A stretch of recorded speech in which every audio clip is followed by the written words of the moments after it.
Good morning student.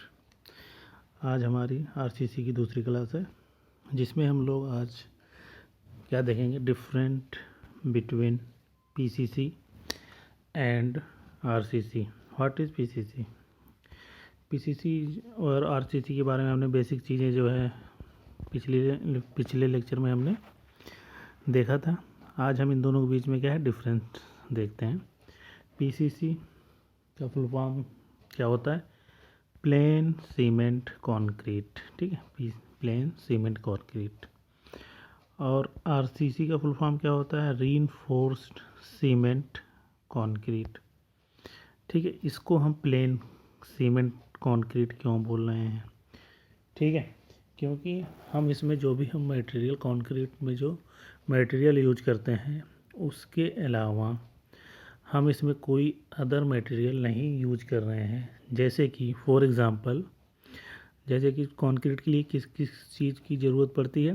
Cement, sand, aggregates with water with different proportion. ठीक है, हम इसमें क्या है, कोई अलग से रीइंफोर्स्ड मटेरियल नहीं ऐड कर रहे हैं, इसलिए हम इसको क्या बोल रहे हैं? पीसीसी बोल रहे हैं, प्लेन सीमेंट कॉन्क्रीट। ठीक है,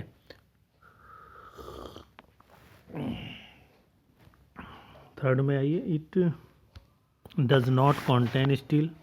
इसमें क्या होता है? स्टील हम नहीं प्रोवाइड करते। ठीक है, आइए स्टील हम क्यों नहीं प्रोवाइड करते देखते हैं।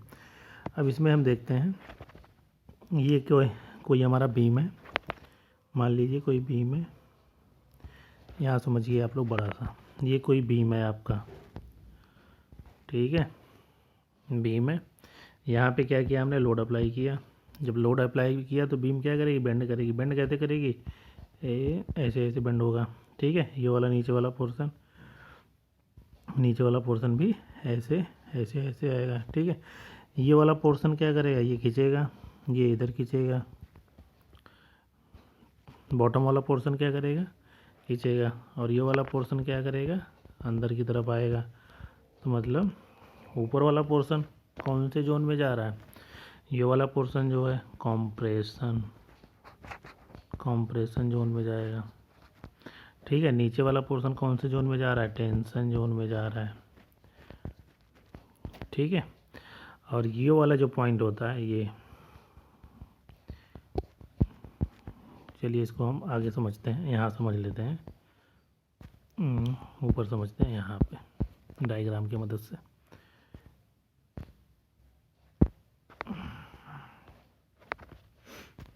ठीक है, यहाँ समझ लीजिए आप लोग। जैसे कि ठीक है, लोड हमने यहाँ पे अप्लाई किया, सिंपली सपोर्टेड बीम है कोई, तो बीम हमारा ये बेंड कर रहा है। ठीक है, ये वाला पोर्शन ऐसे हो रहा है। ठीक है, अब हम क्या करते हैं, ये वाला जो सेंट्रल पोर्शन है इसको हम क्या बोलते हैं? न्यूट्रल एक्सिस बोलते हैं। न्यूट्रल एक्सिस क्यों बोलते हैं? जैसे कि नीचे वाला कौन सा जोन है? ये वाला जो है नीचे वाला जोन कौन सा? टेंशन जोन है ना। और ऊपर वाला कौन सा जोन है? ये जो मैं डायग्राम दिखा रहा हूँ ना, ये जो मैंने दिखाया है ये वाला पॉइंट, ये अंदर की तरफ डायमेंशन क्या हो रही? कम हो रही है, अंदर की तरफ कम हो रही है। ये डायमेंशन बढ़ रही है, बाहर की तरफ बढ़ रही है, इसका मतलब ये है ये अंदर की तरफ कम हो रही है। ठीक है, अब क्या है, जैसे जैसे हम ऊपर जाएंगे, ये नीचे वाला टेंशन जोन की तरफ जैसे जैसे हम यहाँ से ऊपर जाएंगे, ठीक है, ऊपर जाएंगे, एक ऐसा पॉइंट आएगा, यहाँ पे जो पॉइंट आएगा, एक यहाँ पे जो पॉइंट आएगा, इस वाले पॉइंट पे एक ऐसा पॉइंट आएगा जहाँ पर क्या होगा? टेंशन जोन जीरो हो जाएगा, ख़त्म हो जाएगा। ठीक है, अब हम वैसे इधर से चलेंगे, ऊपर से चलेंगे नीचे की तरफ। जैसे जैसे हम नीचे आएंगे, यहाँ पे जब हम आ जाएंगे, एक ऐसा पॉइंट आएगा जहाँ पर क्या होगा? कॉम्प्रेशन जोन की इफेक्ट ख़त्म हो जाएगा। दैट पॉइंट इज कॉल्ड, इसी पॉइंट को हम क्या कहते हैं? न्यूट्रल एक्सिस बोलते हैं। ठीक है, अगर हम इसका एक सेक्शन बनाएं, एक बीम बनाते हैं, ठीक है, ये बीम है, इसी बीम को हमने क्या किया, इस वाले पोर्शन को हमने इतने पोर्शन को हमने कट करके बाहर निकाल लिया। अब हम बाहर निकाल रहे हैं। अब यहाँ पे देखो, अब चलो हम इसको ऐसे बना देते हैं, ये हो गया। फिर ये हल्का सा ये, ठीक है, ये वाला पोर्शन को हमने, ये इसका क्रॉस सेक्शन है ना, इसको हम क्या बोलते हैं, ये वाला जो हमें दिख रहा है ये क्या बोलते हैं, क्रॉस सेक्शन। ठीक है, अगर हम इस क्रॉस सेक्शन को हमने क्या किया, बाहर निकाल लिया, तो अब जो ये वाला जो पॉइंट है, दैट्स, ये वाली जो एक्सिस है, ये क्या है, न्यूट्रल एक्सिस है। ठीक है, ये वाला जो पॉइंट है, इसको हम क्या बोलते हैं, न्यूट्रल लेयर बोलते हैं या न्यूट्रल सरफेस बोलते हैं। ठीक है, ये सब आप लोगों ने सोम में पढ़ा होगा अच्छे तरीके से।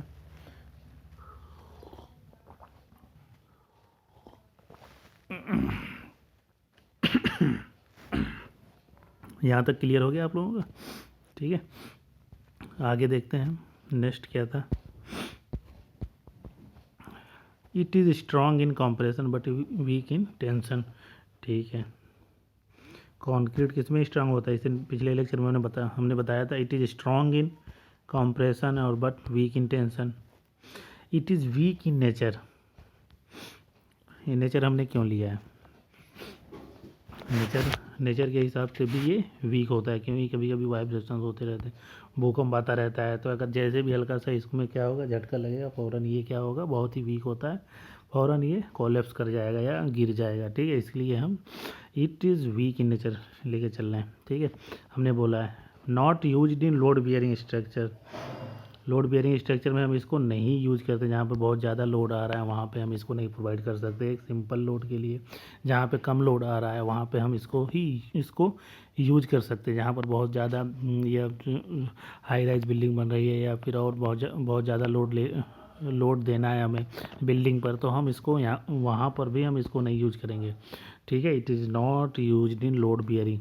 और ये कौन कौन से मिक्स के लिए हम यूज कर सकते हैं, जैसे कि मिक्स हमारा होता है M5 से लेके M60 तक होता है। ठीक है, तो हम जनरली जो यूज करते हैं M5, M7.5, M10, M15। तो M5 का मतलब आप लोगों को पता होगा ना, M का मतलब होता है क्या, मिक्स, और ये 5 क्या होती है, 5 28 days compressive strength of concrete cube of 150 mm in 5 Newton पर mm। मतलब 5 क्या है, 28 डेज की कॉम्प्रेसिव स्ट्रेंथ है।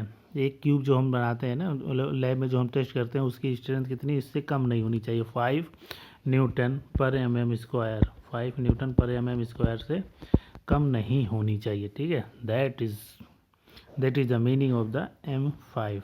ठीक है, अब फूटिंग